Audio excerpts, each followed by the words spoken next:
We are spending 100,000 hours working during our life, 70% from our life at the workplace. So our mental well-being is extremely important. We need to have a good time. We need to be away from stress, from frustration, boring, and negativity. A lot of companies focus on job satisfaction, which is fine. What job satisfaction is what you think about your job. Are you satisfied with your salary? Are you satisfied with your food canteen? Are you satisfied with your entertainment, the company which you provide for you? So it's an evaluation for your job situation. However, happiness at work, what we really want, it's what you feel about your job. Does your job cause a positive emotion or mostly a negative emotion? And that's what we want to focus on. This is the main point.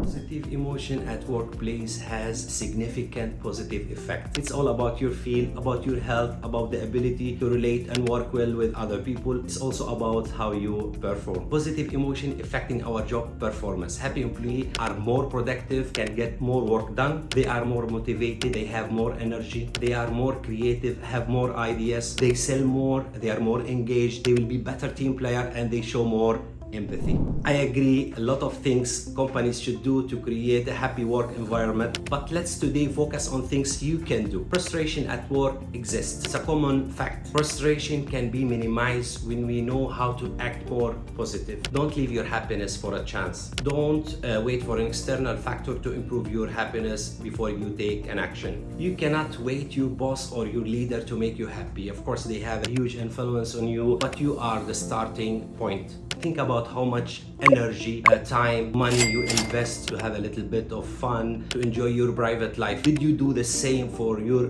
professional life? When we have a bad day, the way we work is completely different than we feel good. And we have a tendency to carry these negativities with us. If you are an employee, if you are a leader, if you are working with other people, you have to better understand the effect of your behavior. Behavior have impact, frustration have impact. It's not about eliminating negativities, it's about taking ownership of your emotions. It's not about ignoring frustration, it's about happiness. Of course, we cannot be happy all the time. No one can be happy all the time, but let's be happy most of the time. Let's have more positive emotion than negative emotion in general. How we can do that, I will share with you effective techniques and tips which you can try all the time, and believe me, you will feel the difference. One of the techniques is to train ourselves to focus more in positive things. Let me give you an example which is happening with all of us. Let's say you have a good day from the time you start your work, you finish your task, you work perfectly, then in the middle of the day or end of the day, suddenly you get a negative comments. And when you meet any of your friends, your colleagues, even your family, you will tell them about the negative points instead of telling them about the positive part. Why?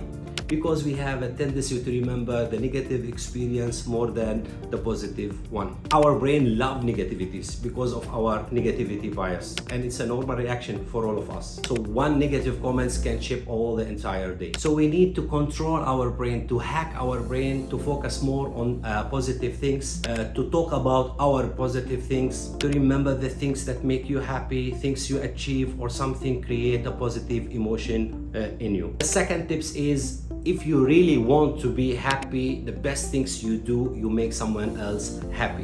When we do nice things for ourselves, it makes us a little happy, but when we do nice things for somebody else, it makes us more happy, and also make that person happy. In other meaning, building a good relationship with the co-workers can impact positive emotion on us and help them to do their job, gives ourselves more value and good experience. The third tips is having a growth mindsets who can analyze the mistakes with the intention and learn from them. They accept the challenge, they are inspired by the success of others. Realigns your goal. When you fall in the comfortable routine, you usually lose sight of what is important in your career. If you are unsure what you are doing at work, you need to realign your goals and work on your professional development. Always find your way to build a bridge where you are and where you want to be. Tips number 4, practice daily gratitude. Thanking God for everything, even during the challenging time. Everything happens to you, it's happened for you to get you to the level of success that you want. Having a strong belief can make us unshakable, unstoppable, especially during the tough time. It gives us the access to resource we may not be able to tap into if we are so consuming by emotion like anger, frustration, and so on. And the last tip is, if you don't appreciate the good things in your work life, it doesn't matter how many good things you have. You will never be happy because you don't appreciate the good things that you already have, and you will be always asking more and more. If we want to create a sustainable, positive culture in companies, we need to be all on board leaders as well. Happiness is a skill, happiness is the mindset, happiness is an attitude. With a positive attitude, we can work much better together. That's for today. If you enjoyed the video, hit the subscribe button, like, share, write your comments, and be positive in your workplace. See you next video.